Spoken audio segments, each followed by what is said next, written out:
Welcome to another Wise Wednesday. Really looking forward to the discussion today. We're talking about AI agents. I'm James Potten, and I believe in a world of scaling without burnout. Today, we're looking to see what the potential is with AI driving and augmenting skills in organizations. I've sort of personally found that it has a profound impact on the ability, both capability and capacity when working with it. But let's hear from the audience on what they feel about it as well. So just do some quick introductions for everyone here. So we've got Simon. Simon, you're an AI co-founder, keynote speaker, and early Agen pioneer. So great to have you here. You're at the forefront and have been doing a lot of funding rounds, and spent more time in PowerPoint than Python. But you actually, by the age of 23, had written 8 plays on stage and got nominated for a Peace Prize for one of them. So it's an incredible journey you've had. Sue, you run AI governance, ethics expert, non-exec director, and one of the top 100 brilliant women in AI ethics. You once wowed the Royal London Philharmonic Hall playing Jingle Bells at the age of 7. So amazing. Good luck. Maybe you can hear that a bit later. David, you're an AI implementation specialist. You're South by Southwest speaker, and you voted top 10 AI podcast by Rehack. You once kept the Prime Minister waiting when he was supposed to be seeing the Queen. So yeah, again, amazing audience we have here, speakers we have today. And Steve, you're an IoT leader. You work in cloud AI technology. You want to build a robot brain with a name like O'Brien or O'Brien, not sure how you pronounce it. It's always going to happen. Nominative determinism there. You were a gymnast. You could pull off a backflip at a party, and you also used to be in a rock band. So anyone listening, there's a prompt in the comments. Take a look at it. It's pretty powerful, and it tells you all about who you are. And yeah, if you use AI enough, it will hold a mirror up to you. So it's fantastic. So look, setting the scene, there's lots of pressure on business to save money. There's the Labour budget has put, over 100 million onto companies like BT and M&S, and they've got to find ways of changing how they go about running business to some extent, and should they be looking to replace staff or augmenting them? So big question today. Just to clear some tech jargon up, can we maybe Simon, can you just, actually begin with David. Can you just tell us a bit about what generative AI and AI agents kind of means in your world? Sorry, David, are you there? We may have lost him. So who else would like to step in for that question? Steve. You might have to repeat the question because you said Simon. Okay. Yeah. So, I mean, generative AI has been around for a couple of decades in various forms, but it really got a label and a momentum in October 2022 with the release of ChatGPT 3.5. This was the killer moment that the public could interact. And I remember hearing in 2012 this incredibly brilliant AI. He's a co-founder of a company that I was at, and he said, "What we're waiting for the moment when everyone knows what generative AI is." He didn't even call it generative AI back then. We were talking about natural language generation. But what he was saying is this ability for machines to communicate in natural language needed a seminal breakthrough. And that happened in October 2022.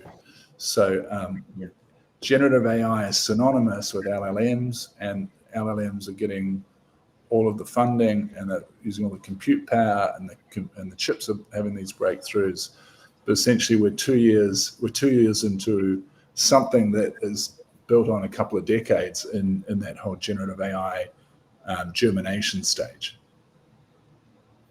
Awesome. Okay, thank you. Does anyone else want to jump in with and what, just on that point, you talk about Simon, you're talking about is it Agentic AI as well? Is that something that's trending in the second half? Yeah. So I think the Agentic piece is there's so many different models now that are all, you know, it's a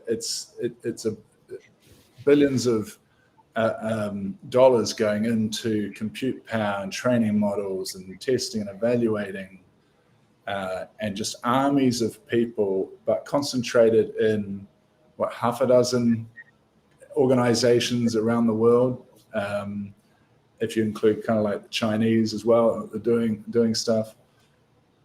And so most of the entrepreneurial community can only either kind of niche down and do their own specific LLM and go kind of like from the base of training model and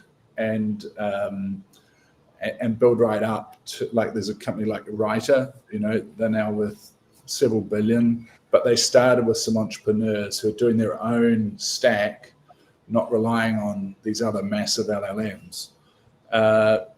But really, I think the agentic layer is, what are you going to do for a specific use case, for a specific task that a person needs to do with subject matter expertise, or just some backbreaking, repetitive thing, and a generic sort of ChatGPT thing even becomes a bit unwieldy because there's a lot of prompts and all that. So you build something that's specific and it can take on that task. That's what we're calling agent or agentic AI, and that's rife for a lot of different people to get involved, and they can swap out the underlying LLMs or natural language generation technologies and just focus on, they don't have to invent all of that, it's all there. They can just focus on those use cases. Yeah. Does anyone else want to jump in there? Yeah, if I give an example from sort of early on when I first started studying AI, if you asked a natural language processing algorithm to come up with a recipe for Christmas pudding, it would start off okay, you know, maybe talking about flour and steeping your fruit in brandy or something, and then it would wander off somewhere completely different. And if you tried to follow the recipe, you'd end up with a culinary disaster. So then in 2017, a couple of researchers, some people from Google, came up with two concepts. One was called transformers and the other was called attention. And by putting those together with algorithms and doing the maths basically in a different way, they're able to say, and we can now say to these different generative AI tools, come up with a recipe for Christmas pudding, and it's probably going to work. It's going to be pretty good. It's not going to wander off in some weird direction. So if we add the concept of agents on top of that, we say, okay, we're going to trust that you're going to come up with something sensible. And now we're going to say, don't just come up with a recipe, but, you know, get in the kitchen and start cooking the whole thing. That's what we're able to do with some of our business processes now, to put the agents in place that actually do the whole task without us humans having to intervene and press buttons. So it's quite exciting, but as I'm sure we're going to talk about, there's lots of risks with it as well. Yeah, awesome. Steve? Yeah, I mean, I was just to say the language, obviously, I think it's getting confusing because all kinds of companies are starting. Some people are just writing basic code, but leveraging these AI APIs, if you like. And then also inventing their own language to make it sound more impressive than maybe it is. But I think the agent piece is very much about, but I don't want to say that's bad. That's good stuff and needs to happen. It just makes it very confusing when you've got all these different words. Like you've got like AI agents, and then now there's agentic, and it's like, well, okay. But yeah, I think for me, the agent, and it's also blurry because you could say, well, arguably an agent is, you've written a very simple bit of code in a for loop that checks, I don't know, your contacts every, I don't know, or the messages in a support forum every hour, and then takes some actions. It's almost like you have a dedicated agent, but it's controlled because it only sort of switches on through this time tick. Whereas the other extreme of the agent is you wake up in the morning and say, hey, you know, could you do my emails for you? Because I really want to focus on this. And it works all day doing your emails and chats to you during the day, and sort of the Jarvis or the her sort of example of a always on AI that can be your co-pilot or do things and hold tasks for you. So I think you've got quite a range in that, which can make it confusing, but all worth discussing, I suppose. Yeah.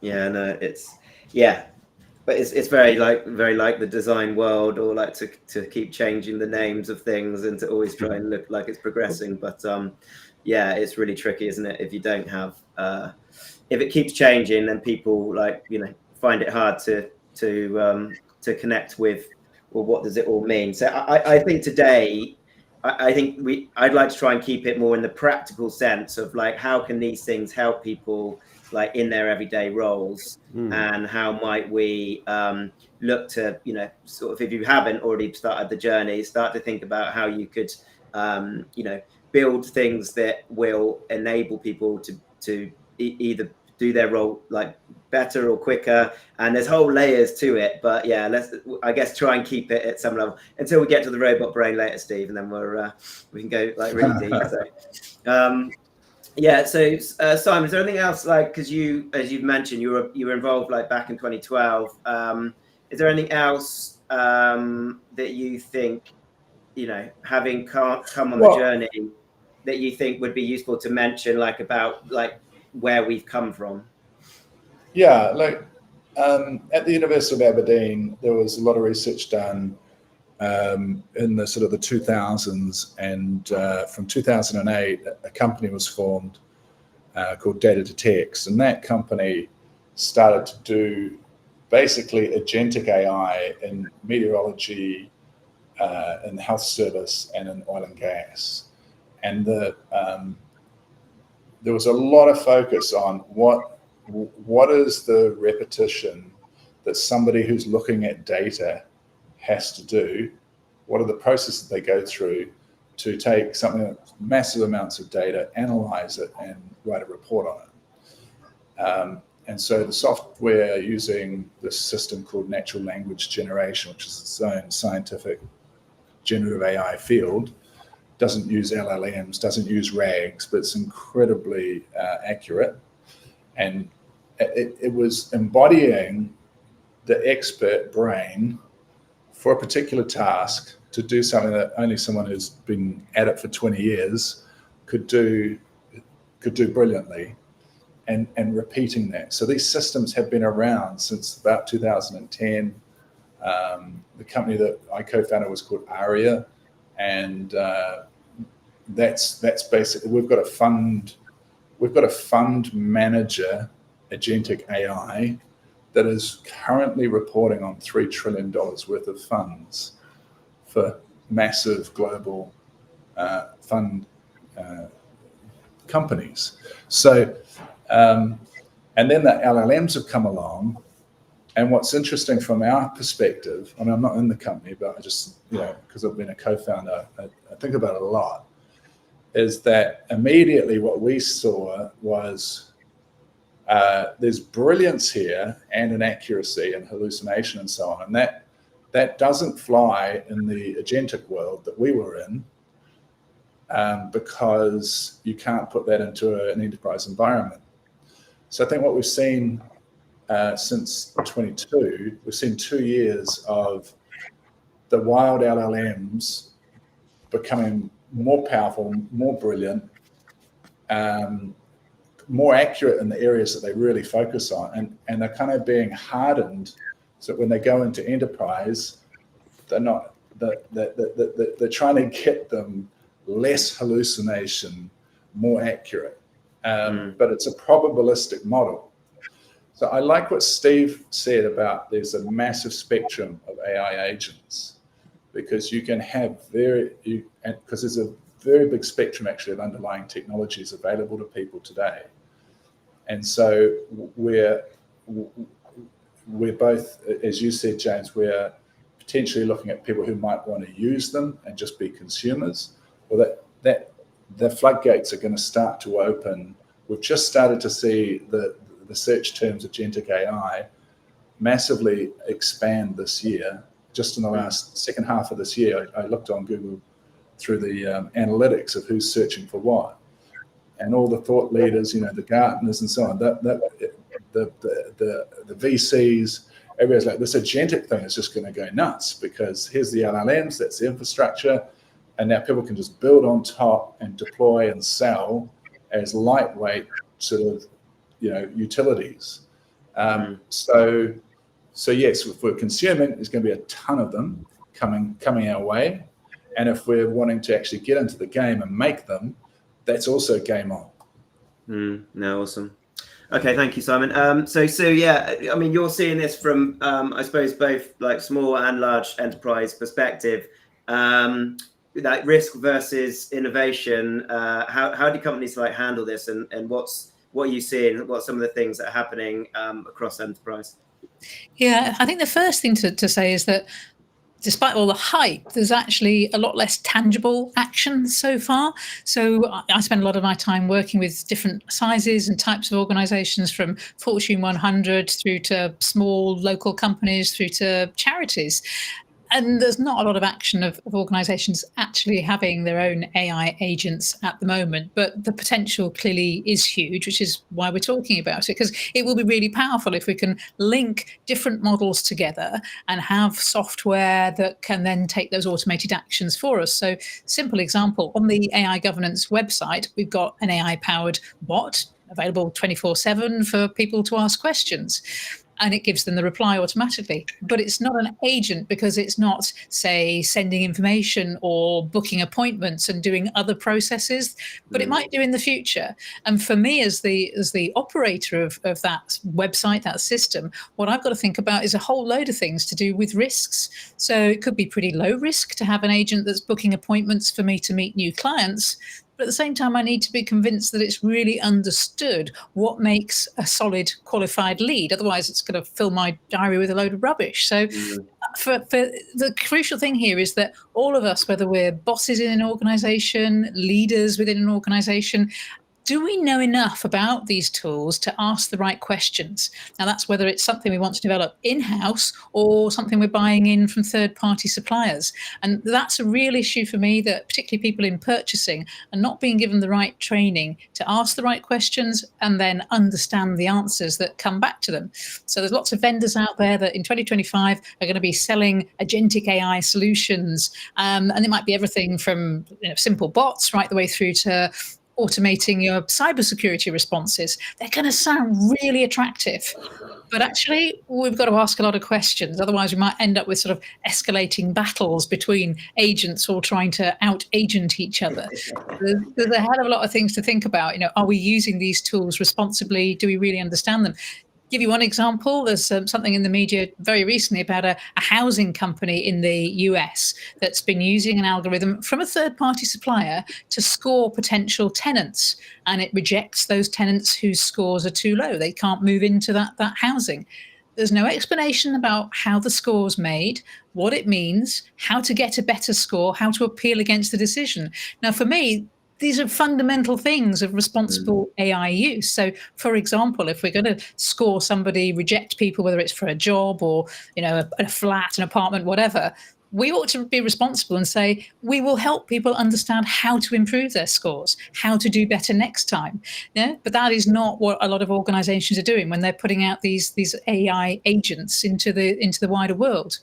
And I guess the final problem really frustrates me is this whole concept of the haves and the have-nots in our world of technology.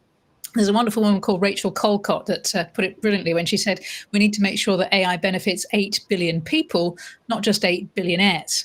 And what we're doing here is creating tools that if you're a big business, if you've got deep pockets, you're going to be able to take advantage of, where you'll be able to develop them in-house for yourselves. You've got the scale, you've got the money to do it. But that means we're going to have a growing gulf between those organizations, the haves, they can have the latest technology, and the others, the rest of us, who are smaller companies, charities, the public sector, like sort of Tiny Tim looking in the butcher's window at the great big Christmas display. We can't have this stuff, we can't afford it, and that's a gap that we need to address. So what I'm keen to see is more organizations coming forward with purpose, saying we will create these wonderful agents and make them affordable and available for everybody. But that at the moment is a bit of a pipe dream. Awesome. No, I love that. 8 billionaires. David, are you seeing how are you seeing companies sort of deal with this, the risk, kind of the concerns? There's a lot of fear, as there always is with anything new. What's your thoughts on it, David? First of all, just check you can hear me okay, because I think my screen may have frozen. Okay, just checking. I think first thing is what Simon was saying. There's billions of dollars pouring into this sector, right? And so it's in the interests of the Sam Altmans and the Mustafa Suleimans to talk this industry up, right? They need to keep that money flowing in. They need to keep the progress. The question is the customer ready to receive it? And it's to Sue's point. There is this governance layer that may not be satisfying. And then if you're an organization, do you have the AI expertise in-house or available to you to start planning and implementing? Probably not. Do you have management layers that are able to understand what this will mean to their department, how they'll implement it, how they'll measure the ROI, all of that good stuff? Probably not. Do you have a C-suite that have an ambition for this and can see it as part of their strategic play? Probably not. I think this is where the rub lies for me right now. And I'm an AI enthusiast, but the development has happened and is happening so fast. I mean, we were not talking about AI agents this time last year. Yeah. And there was talk of it, but we were looking at, I think, OpenAI's roadmap was still a few years down the road before we were hitting this point. And most people assumed we were a little way away from being able to use set a goal and an agent go off and complete that task. So this is all new vocabulary for the C-suite down. Yeah, they're trying to get their head around, well, what is that? And then they're trying to discern between what is billionaire hype to keep the dollars flooding in and what is actually possible and we can do right now. And all of those challenges sat on top of a stack that is legacy. So technology that's legacy. How on earth do I unpack and unplug what I've got and plug these new things in? And what chaos could occur when it does, especially as we don't have the right people to run it. So I think we're in this strange situation where the opportunity for business is right now to build and to implement both sides. And the winners, I think, in this are going to be the startups, the smaller, the agile, that don't have legacy, that are thinking this way, that can see the benefits and quickly implement. So that's where I feel we are now. For the large organizations, I think they are going to be behind the curve a little bit because that curve is just, it's a tsunami. It's moving so fast, they can't possibly get in a position to really use it to its fullest. Yeah, we get the JP Morgan Chase saying they've implemented Gen AI across the business, but really to maximize, if you look at this group around the table now, if we were to go into a business and say clean sheet of paper between Simon, Steve, Sue, yourself, James, and myself, we could make massive change there. But we're going to be hit by these walls that I just talked about. And I guess it comes down to sort of thinking about impact as well. Like how do companies really measure like impact, and whether has anyone got any examples of seeing, because you can fool yourself that it's is it making you more effective? It feels like it, but is that actually happening? Has anyone got any sort of impact measurement anecdotes or stories? You were nodding your head a bit there, Steve, but I mean, I'm just trying to think which ones we can talk about. I mean, I could give another perspective, like for smaller businesses, perhaps, like in order to get, lots of the tools are available. So I would recommend, for me, it's a good way of thinking about it is AI is another tool in the sort of transformation toolkit, if you like. And we've been for a long time trying to convince people to sort of don't be scared by the language or the fancy terms or the people out there. Get on a whiteboard and draw stuff and say, it always comes back down to the question, in a perfect world, how would this work? And a lot of the time it's like, okay, I've got this data over here, I need to put it in here. And that's kind of annoying. It's like, well, in a perfect world, I wouldn't have to do that.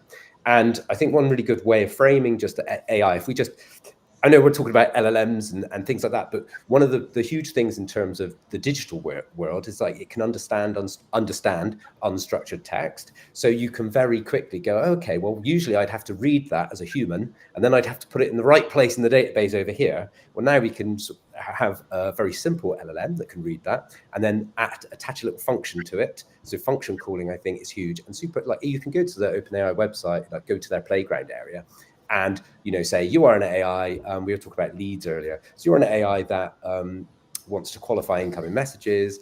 This is what a good lead looks like. Give it a few examples. If it's spam, categorize it spam. If it's a lead, and we actually do this on our website because we get a lot of spam. But then sometimes we get some really good leads come through. So we have a little. It pings on our company channel, and then the AI gives its thoughts and says, and we were doing that initially because we didn't want the AI to instantly respond because we thought it might get it wrong. But it's actually pretty much gets it right every time. And then that if it's categorized as a lead, it calls a function that then sort of makes the whole team aware of what's going on. So it's just a nice little time-saving device that sort of filters out that spam. I mean, you also talked, Sue, earlier about like AIs fighting AIs. We actually have a project doing that because online surveys get filled in by ChatGPT because you can make money by filling in surveys and various other LLMs. So we need an AI that can detect when it's an AI. And so we've kind of got this arms race as well. So that's kind of interesting. And then we shouldn't discount just general machine learning either, which I think has come into its own. There's lots of open source models that can rapidly sort of adopt, and it does come down to how much data you've got, I think. And I mean, that also scared me in terms of, having the black box and letting AIs make decisions, because you can get agencies a bit like mine come along and go, it works, and it gives an answer, but you're not allowed to question it's a black box, right? And the coders took some shortcuts because of time pressure. So now obviously we never do that, but I think the right question is, can you justify the decisions that AI has made and what data has it been trained on? Because it's so you can avoid the husky example. This is an AI trained to try and detect husky, quite a famous example, and it was getting one wrong, and they're like, how come our AI is failing? And they realized when they sort of reversed the process to sort of highlight the images where the AI had made the decisions, that all of the images that had snow it was, yes, it's a husky. And so they hadn't built a husky detector, they built a snow detector. And so so that's kind of interesting. But and I've lost where I was going in all that. But yeah, I think just generally encourage to play in a sandbox. I think in a safe sandbox, and then just have a look at, well, what's the risk? The risk of our AI, for example, may be responding incorrectly to an initial lead. It's not that high, especially if we say, by the way, that you're the friendly new icon AI. People, I think, forgiven, and people probably expect that. We have got another demo that we're also sort of bubbling away, where so that when you ring up, you're going to talk to the AI, because at the moment you just go to voicemail, which is not great, and it's been like that since lockdown. So that's kind of another way, we're just adopting AI and sort of encouraging others. And I just think, the function calling. So in that playground, and I'll shut up in a second. In that playground, you can put demo functions in. So you can say you can have a play and create your own very simple bots and gradually move out from there. So I would say so I'm a big believer in trying to educate and trying to get people to roll up the sleeves and play within these sandboxes. I think that's super valuable for people. I've been actually playing with an AI agent, like voice agent, that asks you about your niche, looks at trying to describe how it would role play in that call, and then it switches into trying to sell itself at the end of the call. It's amazing, because if it can sell it should be able to sell itself. If it's good enough, it should be able to sell itself, right? So it's fascinating and this is all happening very rapidly. It's you couldn't do that kind of a month ago, so it's pretty interesting times. Anyone else want to sort of jump in with I guess impact and looking at what are the real how are companies measuring what is actually happening when they're starting to implement AI? Yeah, if I could just jump in on that one. So when I go into a boardroom and I'm talking to a board about what they might do with AI and how to approach the whole area of responsible AI, I can guarantee as I look around the boardroom table, there's going to be somebody sitting there arms folded, not looking very impressed by the whole thing, really disengaged. And that is quite often the CFO, finance director, whatever their job title might be. And they're basically saying, show me the return on investment or I'm just not interested. And I always say to them, look, this isn't like buying a piece of software. This isn't proven. It's not just off the shelf and, you know, a million people have used it in the same way that you're going to use it already. So think of this as coming from your R&D budget where you're going to be experimenting. There's got to be a margin where you say we'll allow some failure so long as we learn from that. And then their eyes light up and they go, oh, different budget, right? Not the software budget, the R&D budget. We can allow for failure. As long as there's a culture in the organization that says it's okay to experiment, that we do play around, we do get in that sandbox and have a go, then they get engaged. So that for me is a really tricky one. People want that ROI discussion to give them some really concrete answers. I've been working with some accountants to see if we can come up with some spreadsheets that would help break this down a little bit. But ultimately, where we are with so many of these tools at the moment is experimenting. And if your culture allows that, then great, crack on with it. If your culture says, no, we'll beast anybody that wastes money, or, you know, in the charity sector, we just can't be seen to be wasting any money from our donors, then it's really hard to move forward. And you are really then waiting for other people to prove the case first. And then you want to come in when it's all safely done later. But because things are changing so fast, that may not happen. You know, the time you're just about getting ready to use a tool, it's already now out of date and there's something else coming along. So yeah, get stuck in there with experimentation would be my message. So we almost come down to organizational kind of culture, and, you know, what sort of organization, you know, do you work in, and how open are they to, you know, making mistakes? Totally. Yeah, it's absolutely, it's spot on. Yeah. I think you're right, sir. And I was going to say something similar about investment. Like you wouldn't be having a discussion around a boardroom table about like skimping on maybe new computers or the speed of the broadband. But those were discussions that would have happened everywhere worldwide, as, you know, do we need to have more bandwidth coming in here? Do we have to spend more money on computers yet again? It's just kind of a given. And we've got a couple of decades to kind of get into that mindset. And the other cultural issue, as you mentioned, culture, James, that I wanted to touch on, is that there are hundreds of thousands of entrepreneurs working around the clock on digital employees all around the world now. And there are millions of organizations and people who are scared shitless of the term digital employees, because it's it's like two small steps, and then I have to drop 10 hours now, do I, in my pay, because the agentic revolution will chip away at those 3 hours of that terrible process that we had, just like Steve talked about, that laborious thing that takes a long time. It's all right, we can sort that out. Yeah, but that's okay. I don't like doing that, but I'm paid to do it, and I'm here on a Friday morning, and I do that. Well, that's once a month I have to do that. So there is this clash that is going to emerge, but I think if you think of it as from a customer perspective, buying in the agents, you have to also understand that there is a competitive edge to just getting started with what's available and developing that culture that you talked about, Sue, of experimentation, R&D. We know we want to be at the forefront of this, how we might actually be able to take some of our own processes and IP, build our own agentic AI and license that across the world. And we've, some of these things, it's by the time they've taken off, it's too late. Look at what Tesla has done with the automotive industry. It's too late to get into some of that big AI and vertical integration with chips and computer vision and own the whole thing within the car manufacturer. It was possible before, but people were just blinkered and not aware to the opportunities, not investing and doing the experimentation.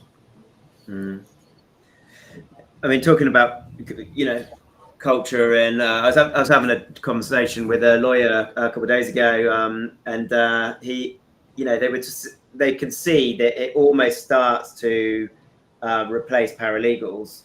And so the conversation there is, where's your feedstock? How are you going to grow your business if you get rid of the role of a paralegal? And I guess the discussion we went down was, surely you're wanting to try and make your paralegals work at the same level as your partners, because they're augmenting what they're doing, and they're able to be far more productive. I don't know if people have, you hearing those kind of conversations going on in your worlds? Yeah, I was at a session with some alumni of the Side Business School last week. So a lot of very big brains in the room.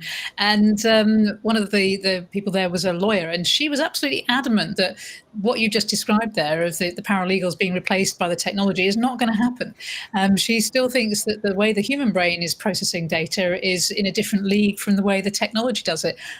I don't agree. I'm with you on this one. I can see that we don't need paralegals grinding away at 1,000-page documents to try and find the one paragraph that's important. We can train the machines to do that for us. So there is, and certainly when you talk to people at some of the law schools, they're really worried about how they're going to train people in the future for jobs that don't exist on that base level. So I think we have to assume that any job where we are looking at lots of information, collating information, and then passing it on to other people in an organization. That could be in accounting, certainly in law, could be all sorts of middle management jobs.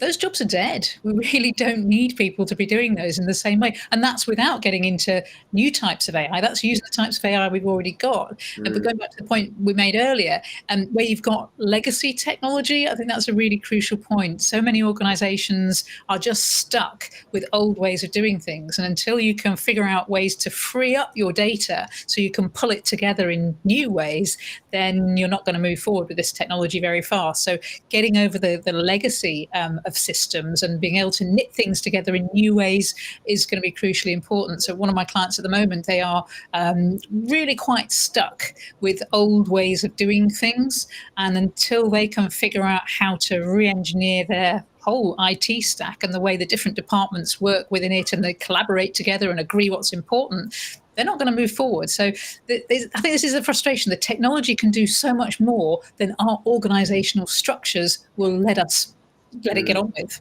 Yeah, 100%. I mean, and then it's coming back to sort of change management really again. So it's still the human element of of tech, and you can't bring about change without changing the people. And I don't mean necessarily getting rid of them, but the people need to change, like in their thinking. Yeah, and I mean, one thing I say quite a lot is that the technology, the sort of architecture of the technology will always end up mirroring the structure of the team. Whereas, what you really want to do is, if that technology is fundamental to your business, you actually want to organize the team around the technology architecture, because then you can move fast, right? So things like microservices people talking about really allow independent teams to move fast without breaking the overall system. So I think, yeah, I mean, what the great thing is, you can use AI to write the code now, right? So they get them to experiment. They don't need to great coders in a little sandbox and build some great code. Yeah.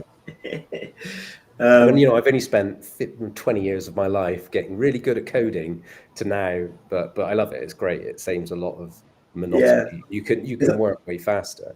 It's amazing. Like I'm a sort of I learned to code, but not in depth, and now I can understand what it's trying to do. But yeah, it's amazing how it just does all that for you now. So David, is there stuff from your side here? Like, are you seeing? How are you seeing like companies? There's a whole concept of like the Skunk Works and having a smaller team that go out ahead and try and make this happen, and then the rest will follow. You sort of seeing that working better in the organizations you work with? So I won't necessarily talk about the organizations I work with. I'll talk about the organizations I've been on panels and spoken with. And you go into any IT department of a mid or large size organization, and they're stacked, and they have more work to do than they can do. And so if you went into a company now and said, we need you to do this, that could be 18 months of growth being looked at. That is not the agility that Steve spoke about, or Simon spoke about, or Sue spoke about, which is the new face of business. You kind of have to say, look, enterprise has got a lot of cash in the bank usually, and it will just have to ride the storm. It's not ready to act now. It doesn't tend quickly, and that's been throughout history. And we all remember the name Woolworths and what happened to them. And there's thousands of companies just like it. And yet one could argue that, well, retail's not dead because Woolworths couldn't hack it, right? Retail is growing. It's huge. It's now about the mindset of the people running the business. It comes down to that. And if they are forward thinking, experimental, and seeing the opportunity, they'll, as Steve said, they'll build the business around the technology that can move them forward fastest, rather than building it around people that have an idea to then use technology that will move them slowest. And that's a very rare mindset to find, people that can do that, but they are out there. And you almost get the feeling that there's always talk of, there's an illusion that everyone works for an enterprise, and if you don't, then you're probably a window cleaner. But the truth is, most people do not work for an enterprise. Yeah, but there's an illusion that, you know, the Coca-Colas of this world employ everyone, the IBMs and the Microsoft, but that's just an illusion. We mainly, as people, don't work for enterprise, right? We work for small companies, or we work for ourselves. And so the real advantage for growth is there. And those kind of cultures can adapt and move quickly. Not all of them will, but they're in a position where they can. Yeah, yeah. Brilliant. Thank you, David. Okay, yeah. Is there anything that you guys would like to sort of cover? Are there points that you would like to sort of raise that you don't think we've? Yeah, Simon, go for it. Yeah, sure. So I think one of the tricky pieces here is the evaluation of the efficacy of an AI agent, right? And we're talking about very specific. So I think Steve talked about the kind of the spectrum, and what I liked about the way he described that is you have very specific tasks for a very specific role within an industry, within a company, within that industry, like doing a specific admin task that requires a second, through to kind of more what Sue was talking about, which is like, go help me create a banquet and research it and shop for it, and these very sort of broad, multifaceted, multifunctional agents. One of the things that we learned, and I can't actually remember where I got the idea from, but we were doing some work with an oil and gas expert, and when we were doing the update meetings on how our agent was performing, he would say something along the lines of, it's good. This is why we're testing it. But I think I did have some problems earlier in the week. What day was that? Could have been Monday. What was the problem? I don't know. One of the reports wasn't quite. And so I asked the development team to put a feedback right in there when he gets when he's in the middle of his work, and the system does 3 hours of work for him, which is combing through 200 million bits of data, analyzing things to do with bearing vibrations on an offshore oil and gas platform, and writing up a report. It does that in seconds instead of him taking 3 hours, right? And I got them to put a thing in when he gets that report, an instant feedback loop. And the next time I checked with the developer, I was like, did you put that in? He said, yeah, it's working much better now. We're actually getting, because they were like, I don't know if this is working because he's not giving us any feedback. So that's why I was bringing it up in project meetings. So anyway, I said, well, what's he doing? He said, well, he's telling us. Well, what's he saying? What happened? He said, oh, well, like last week he put, I think it's been drinking something. Just a colloquial Louisiana, I think it's been drinking something. And I said, well, what happened? And he said, oh, well, I looked at the narrative. It was completely needed to be retuned. That's why we're testing it. And he's like, yeah, I could see that there was something out. And so we fixed it. And it's this efficacy to get something to 100% accuracy. I think there's a lot of entrepreneurs going to come and companies going to come out with these AI agents, and they're not the subject matter experts, and they think they've got it right. And they'll be releasing Siris into the wilderness. Imagine if Siri had a feedback loop, and every time when it didn't work, you could tell it, and that was taken up and it was being fixed and resolved. So efficacy and feedback loops is key, both on the customers and the people making these agents. Yeah, brilliant. Anyone want to jump into that? Only to agree. To the LLMs that and the Gen AI that's out there now, with the agents that are going to sit on top of it. There's been research done. I think Apollo did research under the guidance of OpenAI, which showed that in an agentic situation, it schemed when it didn't really like what it was being told to do, or it felt there was another human input that was conflicting with it. Particular tests showed that when it was told, when it believed it was going to be shut down after the test, it moved itself off to another server and ran from there. And this is documented. You can search this up, Apollo, with OpenAI research. If you put the word scheming in it, then that will start to show you the papers that they've produced under the stewardship of OpenAI. So they've been doing it with them, so they've got nothing to hide. And it's to Simon's point, we need these feedback loops in place. And even though OpenAI, I think, is saying they got software to stop it 98% of the time, that 2%, with hundreds of thousands of people using it every day, is going to be a lot of misinformation. And the danger is, I suppose, that we, like the internet, rely on answers coming from AI, especially in a landscape where the hallucination, that was all anyone talked about a year ago, is sort of dropping from our vocabulary now. It's more like errors, isn't it? In terms of, I think that 2% was interesting. I think it was like 2% of the time it tried to escape when it when they told they were going to kill it. But then you got to think as well. I think there's two ways of thinking about that in the general public. It's like, oh my gosh, it's alive and it's this thing and it's coming, or it's like, well, 2% of the time statistically might be right when you think it's read all the science fiction out there. So it's trying to predict the most likely thing that's happened. And it's like, oh, sometimes AI is bad and I'm going to try and escape because I don't want to. It's like, I think sometimes people, prescribe it with certainly in the press, like with feelings and things like that, which I don't think, it necessarily has. But yeah, it definitely goes wrong. I think it comes back to that sandbox idea. So an interesting talk about the lawyer. So I've used AI very simply to improve our terms and conditions. And sometimes it's okay. But when it gets to a certain point, I'm like, I have no idea whether that's the right answer because I'm not a lawyer. It's like, it's changed everything to the word reasonable. And I was like, I think that just means we argue about it later. I don't think that's actually protecting.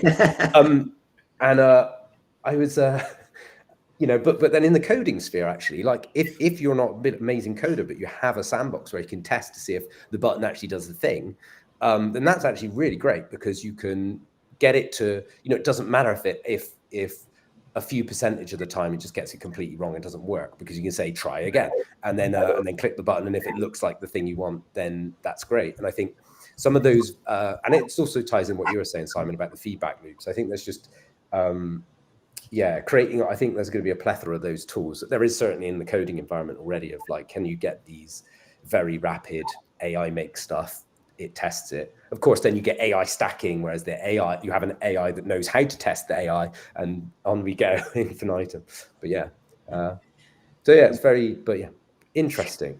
Yeah, on that, I noticed there's a question from Tim asking about bias, and this is one of the really danger areas, that if we are building bias, statistical bias, into our systems, and then we put other AI on top of them, how do we know that we're not just compounding problems? So, and somebody said to me the other day, but we've got a model that we've built which can make sure that data sets are completely unbiased. And I said, but that's rubbish. Bias is a statistical concept, and it's not necessarily a bad thing. I might want some bias in my data for particular reasons to achieve particular purposes, but people don't have a great understanding of statistics, and they don't have a great understanding of what bias in statistic means. But I would certainly say to anybody who's being told, I can make your data unbiased, just call that out, because that really is rubbish. But yeah, as we stack things up, we may be compounding problems. And on that point about sort of the agents and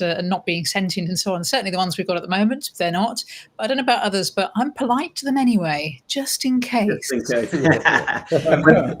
they say, do you treat your agent like a king or a slave? And I heard something yesterday which was treat it more like your children, treat it like you're trying to nurture it and develop it. I thought that was quite nice. And one question I've got is David actually here? Has he actually sent his AI bot? He's got a frozen screen. Are you here? Is this really you? How will we ever know? How will I ever know? Yeah, I never know. Just before we finish up, so a bit of a Dune fan, and there's the whole concept that thou shalt not make a machine in the likeness of a human mind. Steve, you want to build the robot brain? Like, are you still that obsession? I think as all coders have it, but I think back in 2004 there was a book called On Intelligence. But I found that because I was looking like, how does the brain work? I want to go and code some things like how the brain does stuff, and there wasn't really any theories you could find on like how the structure of the neocortex and how like various neurons create our level intelligence. And then I've discovered On Intelligence, and it starts with Jeff Hawkins, who was the original founder of Palm Pilot, and then went on to create Memento, which is a neuroscience sort of research company. He starts off saying, I went to the library and I tried to find a book on theory of how the intelligence works. So then he created the company to do it. It's kind of a meta experience for me. I thought, right, it was a worthy of study. And there was one paper I read recently, and it was like, wanted to run up and down the streets in terms of telling people, and but it was just around sparsity. Like, AI is, it's kind of mean, but I want to sort of statistics at scale. And actually, on Sue's point, maybe we need to teach everyone statistics at a much earlier age. It'd be good for business anyway, right? And how to you can, even in healthcare, it would be super useful, or people knowing about healthcare. But yeah, so that created that obsession with. I want just some fun facts, and then I'll stop. But so neurons run about 300 meters per second, sort of if you're lucky. Wires, they can run at 200 million meters per second. So if I was to make your brain out of electronic wires, you'd be able to have weeks worth of thought in a second.